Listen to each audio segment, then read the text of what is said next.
Mi nombre es Juan Williams y durante los próximos 18 minutos les hablaré de las acciones humanas para cambiar el mundo. Y yo sé que muchos en este momento pensaron, hey, ¿acaso este tipo no ha entrado a YouTube y se ha dado cuenta que hay cientos de videos con la misma finalidad? Bueno, yo tenía pensado en hablarles de educación, innovación o emprendimiento, pero son tres temas mucho más trillados. Pero no podemos dejar de hablar de ellos, y menos en esta época. Yo me topé con este artículo un día en una de mis redes sociales. Millennials, Baby Boomers y Generación X, la combinación perfecta. Y a pesar de que el artículo de Forbes estaba limitado a cómo tres generaciones de diferentes épocas convergen para crear un ambiente ideal dentro de una oficina, para innovar procesos, reducir costos y maximizar ganancias, para mí es imposible que esa visión esté tan limitada. En una época donde el 70% de los científicos de aquellas teorías que estudiamos en la escuela o en la universidad o que han desarrollado los objetos que utilizamos en nuestra vida cotidiana todavía están vivos, no vivimos en el momento esencial para cambiar el mundo. Vivimos un momento de revolución social, tal como la Ilustración o el Renacimiento. Pero tenemos que recordar que históricamente esos procesos estuvieron marcados por crisis causadas por pequeñas degeneraciones que acabaron con todos los cambios que se producían. Para mí, estas generaciones ya viven un gran problema, y de hecho es un problema de concepto de esta palabra, porque vivimos en una época donde la tecnología nos facilita tanto nuestras vidas que estamos acostumbrados a ver las cosas desde un concepto más estricto. Por ejemplo, si yo les preguntara a ustedes cómo conseguí el corbatín que llevo puesto esta noche, la respuesta de la mayoría de ustedes sería, bueno, fuiste a un centro comercial o fuiste a una tienda y la adquiriste. Y les digo, esta respuesta es 100% correcta. Pero si lo viéramos desde un sentido más amplio, las respuestas serían múltiples, tales como, bueno, la tengo porque nací, porque me he mantenido vivo, porque adicionalmente tengo los recursos para adquirirlo. Pero la tengo también por el hecho de que una persona la ideó, decidió crearla y decidió comercializarla. Es por ello que las ideas no son entes personalistas o individuales. Cuando nos referimos a una en específico, han transcurrido cientos, miles o incluso millones anteriormente que han hecho que esa sea posible. Y no solamente han sido acciones nuestras, han sido acciones de terceros.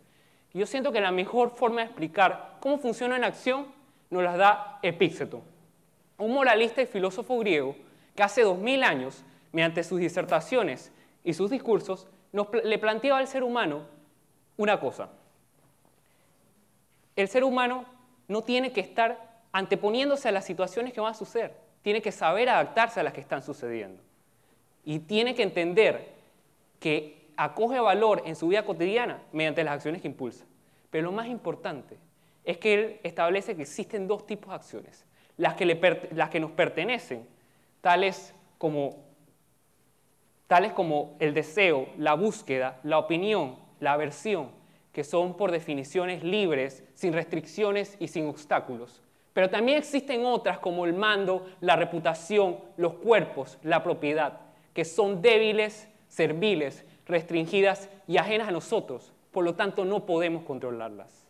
A mí si hay algo que me sorprende, es que tenemos una sociedad en donde todavía hay personas que hace 2000 años atrás se dio esta explicación y todavía quieren anteponer y decir qué tenemos que hacer.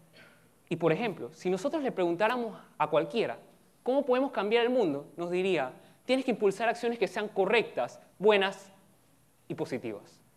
Pero, hey, esta cuestión es súper subjetiva. Yo no creo realmente en lo que dijo una persona o lo que dijeron varias personas que se hicieron llamar como sociedad hace cientos o miles de años atrás y que lo definieron como tal. Yo puedo pensar que son totalmente diferentes, que es al revés, que son incorrectas, malas y negativas. Pero ahí estaría desafiando el pensamiento general. Y la pregunta es, ¿qué pasa cuando desafía el pensamiento general? Yo me imagino que a veces la sociedad parece más esto, por el tema que quieren que tengamos un pensamiento lineal, quieren que tengamos un pensamiento que no se puede debatir, quieren que tengamos una opinión que todos puedan compartir. O sea, la regla está en que todos pensemos igual. Y tenemos que aceptar que nuestra sociedad, por ejemplo, se ha transformado mucho. El pensamiento humano ha sido progresivo. Porque, por ejemplo, hace 200 años atrás, las mujeres ni diferentes grupos étnicos hubieran siquiera pensado que se les reconocerían derechos que hoy se reconocen, o que se dejaría de quemar a personas en la hoguera, o decapitarlos en la guillotina, o que se permitirían las uniones de personas del mismo sexo, se permitiría que estos pudieran adoptar, algunas sustancias serían prohibidas y otras legalizadas. Hemos cambiado, nos hemos dirigido hacia una sociedad más libre. Sin embargo, embriagados por cada una de las cosas positivas que pasan a nuestro alrededor, no nos hemos dado cuenta que somos una sociedad que atenta contra el libre pensamiento y contra el libre albedrío. Porque lo que sucede cuando decides desafiar el pensamiento general es esto. Eres una persona que eres rebelde, eres una persona inadaptada, tienes que salir del círculo social, eres expulsado, eres entonces etiquetado despectivamente y eres encajonado dentro de estereotipos. Y en muchos casos también te puede causar la muerte, solamente por el hecho de pensar diferente. Y yo siento que la lección que nos intentaba dar Epícteto hoy en día está muerta, y eso es por el hecho que no nos gusta aprender historia. Porque si lo hubiéramos entendido tal como él quería, estaríamos permitiendo que las personas pensaran diferente. Porque históricamente se ha comprobado que aquellos que han decidido pensar de otra manera han provocado grandes cambios. Pero también tenemos que entender cómo funciona el ser humano. Y la verdad, para mí no había mejor manera ni más fácil de entenderla que mediante la lectura de un tratado de economía, La acción humana, un libro que no tiene nada que envidiarle a un directorio telefónico, escrita por un filósofo y economista austriaco, Ludwig von Mises. Dentro de todas las cosas que plantea Mises en este libro, que se aplica mucho más allá de la economía, él nos podía decir que, por ejemplo, el positivismo jurídico no puede controlar cosas como la sociedad o la economía por el simple hecho que no puede controlar a cada ser. No le puede decir cómo actuar. Está la norma, pero el ser humano es el que decide si la cumple o no. Pero también una de las cosas muy interesantes, por ejemplo, ponía Mises, era el hecho de que el ser humano pasa por un proceso de pensamiento y de juicios de valor. Estamos acostumbrados a ser críticos, tal como nos lo decía Alfredo. Pero, ¿qué sucede? A veces perdemos tanto tiempo realizando juicios de valor que no realizamos el más importante, que es a nosotros mismos. Nos volvemos críticos completos de toda la sociedad. Nos creemos demasiado de ese pensamiento crítico. ¿Y qué estamos haciendo? Simplemente no estamos produciendo nada. Para mí, hay que entender otra cosa, cómo funciona la mente humana. La mejor manera de entenderla, bueno, un psicólogo estadounidense, ganador del Premio Nobel de Economía, Daniel Kahneman, y adicionalmente un financista libanés, trader de Wall Street por mucho tiempo, cuando ganó suficiente dinero, decidió retirarse porque dijo, esto nunca me ha gustado, lo que yo siempre he querido ser es filósofo, Nassim Nicolás Taleb. Ellos plantean dos teorías, primero, que el pensamiento humano tiene una primera etapa. Es esa etapa cuando llega un tercero y nos realiza una pregunta. Nosotros, por mera cuestión de egocentrismos, de querer parecer inteligente ante los demás, le ordenamos a nuestro cerebro buscar una respuesta. Nuestro cerebro actúa enviando miles de impulsos nerviosos por segundo a todas partes buscando esa respuesta.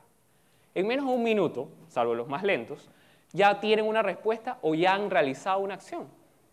Pero ¿qué sucede? La segunda etapa del pensamiento es aquella donde el ser humano se va a encargar de definir si esa acción cumple con sus estándares de bueno, correcto y positivo. Se va a encargar de ver si puede haber un error al que puede llegar, cómo puede corregirlo. Es una etapa de análisis. Lamentablemente, ambos concluyen que no todos los seres humanos pasan por esta etapa. Y bueno, yo creo que les he hablado de cómo funcionan las acciones, de cómo funciona el ser humano y cómo funciona la mente humana. Pero, ¿a qué me lleva esto? Bueno, yo lo utilizo para plantear tres problemas. El primero, estamos enfermos. El segundo, estamos divididos. Y el tercero, somos más exigentes. El primero, sucede que estamos enfermos porque a medida que avanzamos, nuestras generaciones van sufriendo de dos síndromes. El primero yo le llamo el síndrome Spotlight. Y eso pasa por el sentido de que hoy en día esa visión de que somos imprescindibles para el mundo es mucho más amplia. Mucha gente la tiene. La gente considera que lo que está haciendo debe ser reconocido. Y creo que eso se acentúa mucho más con las redes sociales. Porque hay personas que se establecen metas, por ejemplo, de cada cosa de su vida que publican, de cuántos retweets o favorites necesitan conseguir en Twitter, o de, por ejemplo, cuántos likes y reposts necesitan conseguir en Facebook o en Instagram. Es sumamente estúpido, de verdad. Y eso pasa por el sentido de que, hey, ¿qué estamos haciendo? El mundo no tiene que reconocer cada cosa que hagamos, porque realmente estamos haciendo algo diferente a lo que hacen los demás con esas cosas que subimos a nuestras redes sociales. El segundo síndrome yo le llamo el síndrome de Steve Jobs. Y la verdad yo no tengo nada contra Steve Jobs, ni contra Mark Zuckerberg, ni contra Bill Gates, ni contra Warren Buffett. La verdad, a mí no me molesta que la gente los admire. Lo que a mí me molesta es que ese pensamiento se vuelve irracional cuando llegamos a decir, no, ellos fueron exitosos, consiguieron mucho dinero solamente por el hecho de que abandonaron la escuela, abandonaron la universidad o tuvieron una gran idea. Mentira. ¿De dónde salió eso? Pasaron por un camino súper difícil. Y muchos quieren imitar ese camino. Y las circunstancias no son las mismas, ni siquiera el ambiente es el mismo, por lo que no podemos utilizarlos como ejemplo, solamente por el hecho de que no hay un camino establecido. A nosotros nos toca ir dando nuestros pasos, pero a la vez también nos tenemos que buscar modelos más pequeños que se adapten a esos pequeños problemas cuando decidimos emprender o iniciar un startup. El segundo problema es que estamos divididos. ¿Y por qué se preguntarán? Bueno, porque de un lado tenemos a aquellas personas que han sabido superar sus miedos, que están actuando, pero que no pasan por esa segunda etapa de pensamiento, por lo que no analizan. Y cuando fallan, dicen, voy a dejar de intentarlo y que otro lo haga mejor. Y el segundo grupo son los que se parecen a Aristóteles, aquellos intelectuales o inteligentes, que cambiaron la roca por un sillón reclinable. Están pensando y se les ocurren muy buenas ideas, pero dejan que el miedo los consuma y terminan haciendo nada. O sea que dentro de ese grupo de personas que están haciendo mucho, pero que al final fallan y se retiran, y los que están pensando, pero el miedo los embarga y no hacen nada, tenemos una gran cantidad de personas que están en la inactividad, que no están haciendo nada, y están dejando la labor de cambiar el mundo a ese pequeño grupo del que siempre nos hemos quejado, que por qué son ellos y por qué no somos todos. El tercer problema es que somos demasiado exigentes, que no creemos en nosotros. Yo le presento a Anders Breivik. Este sujeto se volvió muy famoso en el año 2011 y les voy a explicar por qué. Por enviar su primer tweet. Una persona con una creencia equivale a 100.000 que se mueven por un interés. ¿Y de qué sirve eso? ¿Por qué se volvió famoso por eso? Porque pocos pensaron que 5 días después este hombre cometería uno de los peores atentados terroristas de su país. Acabaría con la vida de 77 personas en la isla de Utoya y en la ciudad de Oslo, por el mero hecho de que eran personas que pensaban diferente. Este hombre tenía más de 5 años desarrollando sus propias teorías y creencias. Y no se crean, el mensaje que les estoy intentando decir no es que tenemos que ser como él. No, no seamos como él. Pero la verdad que si esta sociedad y nuestros modelos a seguir son Bill Gates, Mark Zuckerberg o Steve Jobs, tenemos que darnos cuenta de una cosa. El hecho de querer ser millonarios, de querer ser exitosos y de ser reconocidos por la historia, son los mismos intereses que tienen billones de personas alrededor del mundo. Por lo tanto, tenemos que ser diferentes. Tenemos que empezar a creer en nosotros mismos. Yo les pongo un ejemplo. A mí me dolió mucho cuando las cifras del GEM del año 2013 decía que solamente el 1% de los innovadores y emprendedores de Panamá consideran que su proyecto tenía la capacidad de ser algo nuevo o de cambiar o de ser algo que iba a revolucionar el mundo. Wow. O sea que nos enfrentamos ante una ola de personas que están creando ideas, de que están generando proyectos, pero que no creen en ellos. Estamos solamente limitando nuestra capacidad creativa. Y hay ideas que se pueden parecer mucho a otras, pero que en ese rango de pensar y decir, dije, bueno, a mí se me puede ocurrir algo, se me puede ocurrir realmente algo grandioso. Para mí las necesidades del mundo es que necesitamos innovadores, emprendedores, visionarios y líderes para un futuro. El problema es que ¿quiénes toman esa misión? Y yo sé que les he hablado aquí una cantidad de minutos y les he planteado problemas, les he dicho de todo, pero no les he dicho la respuesta para cambiar el mundo. ¿Saben qué? Yo no tengo esa respuesta. ¿Por qué? Por una sencilla razón. Las respuestas son cada uno de ustedes. Porque yo no puedo controlar ni decirles a ustedes qué tienen que hacer. Cada uno de ustedes tiene que decir y decidir qué van a hacer. Yo sí les puedo dar unos consejos. Intentemos ser como Uber. No vamos a pedirnos permisos. Porque en el momento de que nosotros estamos en ese proceso interno de decir si esto va a funcionar o no, nos vamos a quedar atrapados en los miedos. ¿Y saben qué? Bueno, sucede que cuando nos quedamos atrapados en los miedos, no hacemos nada. Mientras que si lo empezamos y no tener la certeza de si vamos a tener éxito o no, nos obliga a intentar que tenga éxito. Seamos también como Napoleón Bonaparte. Evitemos que la palabra imposible esté dentro de nuestro vocabulario. No vamos a ponernos límites. Olviden aquellas excusas de que, hey, no puedo emprender porque no tengo dinero, porque no tengo capital, sentido capital humano, no tengo contactos, no tengo el tiempo. Hey, va a llegar una persona que está en la misma situación que nosotros y va a hacerlo, porque evadió esos miedos, porque cree fielmente en lo que hace. Va a tener éxito y vamos a pasar toda nuestra vida lamentándonos, yo pude haber sido esa persona. Yo no quiero que eso pase.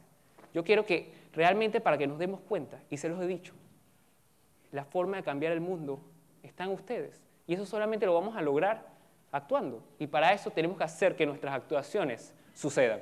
Muchas gracias.